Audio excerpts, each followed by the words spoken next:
Insights channel. Steve here again.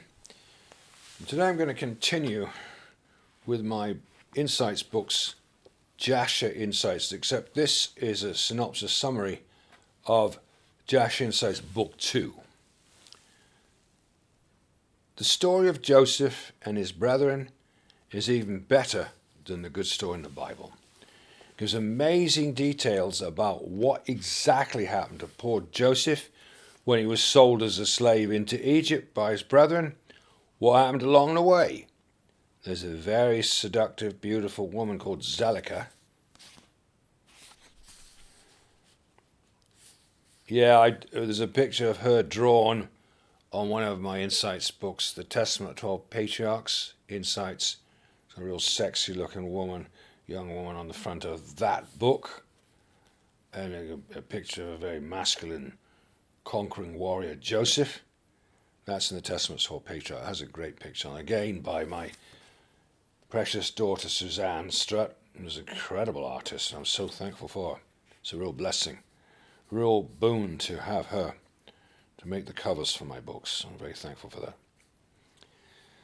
So, if you want to see that picture, you'll have to get not just Jasher Insights, but you also have to get the Testament of 12 Patriarchs Insights to get that picture. So there's a very seductive, beautiful woman called Zelika, the wife of Potiphar, who's always trying to force Joseph to go to bed with her. And when he was only 18 and her slave, hardly surprising as her husband was a eunuch, according to the Book of Jasher. I don't know if I got that right or not. It's either the Book of Jasher or the Book of Jubilees. You can also see my book, Jubilees, inside, where it gives account that Potiphar was a eunuch. One of them, I can't remember now. I said Jasher here, but I'm not sure if that's right. It might have been Jubilees. Read what happens. It's an absolutely fascinating story. This book of Jasher shows Joseph becoming a warrior king after getting out of prison, and who led his brethren to fight against all the enemies of Pharaoh, and won time and time again against greatly superior odds. There are many details about Moses and his calling that are not mentioned in the Bible. Many details of what he did, and when his first exile from Egypt by Pharaoh for 40 years.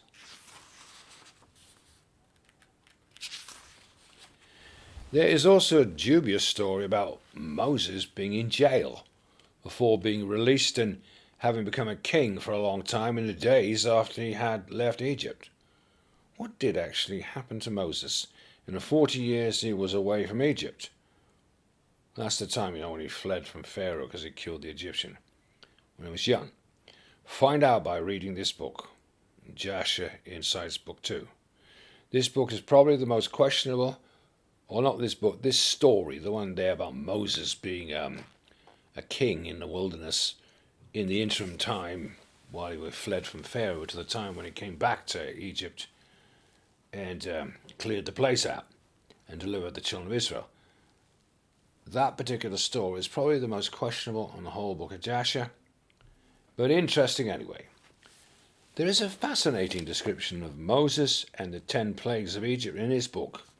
It's even more descriptive than the story in the Bible, if that's possible, where God calls a monster, or Sulanuth, an octopus-like creature from the sea, to bring up some of his judgments. That's quite interesting. Quite a fascinating story Sean would also like. Joshua conquers the promised land, overthrowing many cities in the process. It shows how God fulfills his promise to Abraham, drive out all the Canaanites from the lands of Shem. You see, that's a very interesting story because Noah warned his sons, look, I'm dividing up the land between the three of you, his original 3 sons, but there's a land for the Shem and the Shemites, and there's a land for Ham and the Hamites, and there's a land for Japhetites and their descendants. Don't steal each other's lands. But it didn't happen that way, and some of Shem's lands got stolen by the Hamites. And so, later there was war against the descendants of Ham, which are the Canaanites, and that's why there was all this trouble it's talking about. There's a good description of other wars that were fought by Angeas, an African king, with Zephyr, the grandson of Esau, as his commander-in-chief. and many ensuing wars described in detail.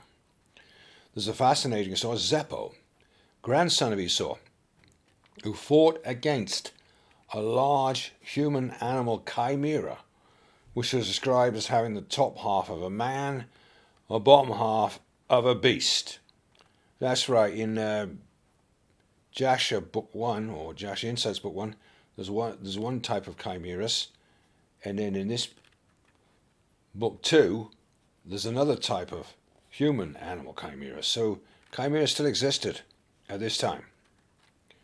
Of course, it's not a long time after the flood, is it? It's something like 500 years after the flood.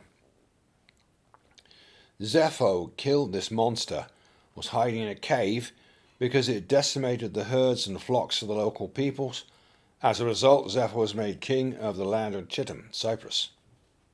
There is a strange story, a bit similar to Balaam's ass in the Bible, where God opens the mouth of the donkey to actually speak to Balaam. Only in this case it's a wolf talking with Jacob concerning his lost son Joseph. Joseph's brothers had told their father Jacob that a wild animal had killed Joseph. See what the wolf had to say about that. I believe, from having studied this book many times, the Book of Jasher, that is, the Hebrew Book of Jasher, this book is very valuable. Although some of the stories could be somewhat embellished, but then who's to say? Some of the miraculous stories in this book may seem far out to us in modern skeptical times, but then I could also argue, who am I to question God's miraculous ways? James 1:5, if any of you lack wisdom, let him ask of God, giveth to all men liberally, upbraideth not, shall be given him. Matthew 18:3, and said, verily I say unto you, except ye be converted, become as little children, and shall no wise enter in, or see or understand the kingdom of heaven. In other words, we must think as a believing little child about things of faith, and not be of a doubting, skeptical, analytical mind, lest the spiritual things of God escape us, sadly pass us by through our unbelief, especially when it comes to outright miracles of God. 1 Corinthians 2:14, but the natural man receives not the things of the Spirit of God, for they are foolishness unto him, neither can he know them, because they are spiritually discerned. I'll also read to you what others have said about the book, my books here, Jasher Insights, Book 1 and 2. It says on the back of the book, Jasher Insights, a very in-depth study of ancient biblical history and about the patriarchs Enoch, Noah, Abraham, Jacob, and his 12 sons. Excellent commentaries, which are very helpful in understanding fully each passage of this book, by Estrella in Spain. For those who would like to study and investigate the true and sometimes shocking history of mankind, not written in our history books, this book is for you. John Watkins, USA. Your book is answering many of the questions I've had about our true history, not written in history books. Jeremy S., UK. I've started reading your book, and one thing that's caught my attention and thrilled me has been the way Jasher states the animals came to the ark, and how they were chosen to get onto it, whether they crouched before Noah or not. It thrilled me to know how the Lord made the animals come over by throngs and surrounded the ark. Andre, South America. These books are very interesting. We learnt many things that we didn't know about before. We also liked the way they organized the presentation of the books, as it made for easy reading with the cross-references to the Bible, as well as the excellent comments that explained many of the hidden details. Paul Palowski, Ecuador, South America. Well, thanks for listening again, everybody. And I'd like to encourage people to please do buy my Insights books. I'm working on two more. Books. I've almost finished my 11th book. And that one is based on the second book of Enoch, or The Secrets of Enoch. That I hope you're going to find incredible. So by the time I finished it, God willing. So please do get the Insights book. You've got Enoch Insights, you've got Jasher Insights book 1 and 2, you've got Jubilees Insights, you've got Eden Insights based on the lost books Adam and Eve, you've got Ezra's Insights, And you've also got my 2 books on the paranormal, Out of the Bottomless Pit 1 and 2. So, thanks for listening. Have a great day. Bye for now.